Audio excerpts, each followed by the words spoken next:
Here's something that will change the way you read the news forever. When an oil tanker runs aground and spills millions of liters of crude oil into the ocean, killing wildlife, destroying coastlines, poisoning communities, GDP goes up. The cleanup costs money. The legal battles cost money. The hospital visits cost money. GDP counts it all as economic activity. Growth. The economy got bigger. The world got worse. And the scoreboard called it a win. That's not an edge case. That's how GDP works.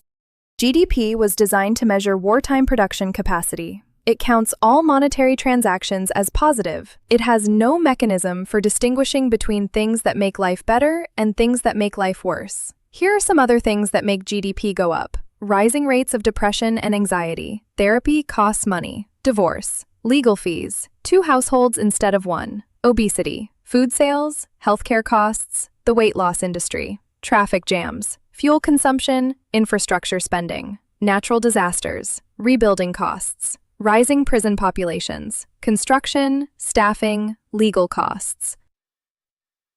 And here are things that GDP cannot see or count. Volunteer work, parenting and caregiving, community reciprocity, neighbors helping neighbors, ecological health, a thriving reef, a healthy forest, social trust, well-being, rest. The metric that runs the world is blind to most of what makes life good, and it counts a lot of harm as progress.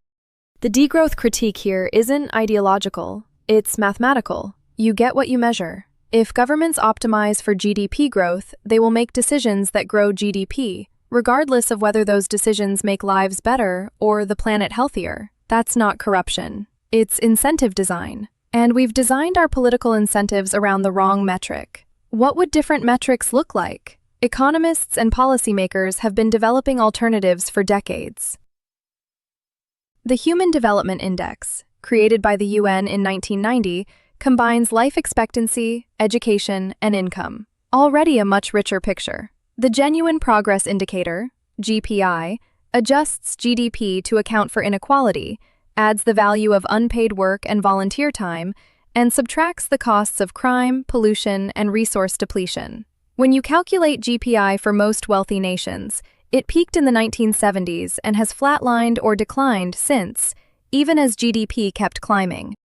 The Happy Planet Index measures how efficiently countries convert ecological resources into long and happy lives. By this measure, Costa Rica consistently outperforms the US and UK.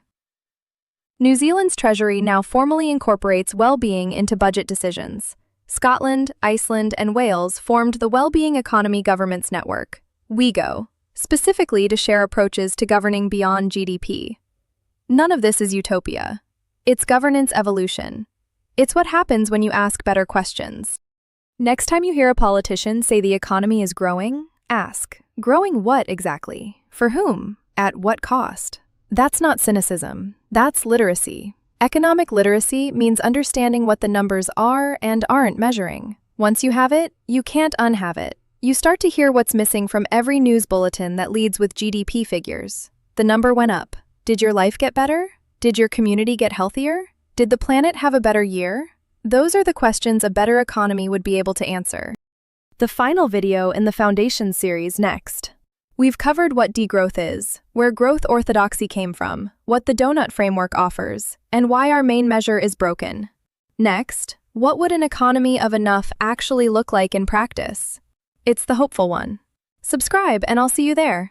Build a world that thrives by design, not by default.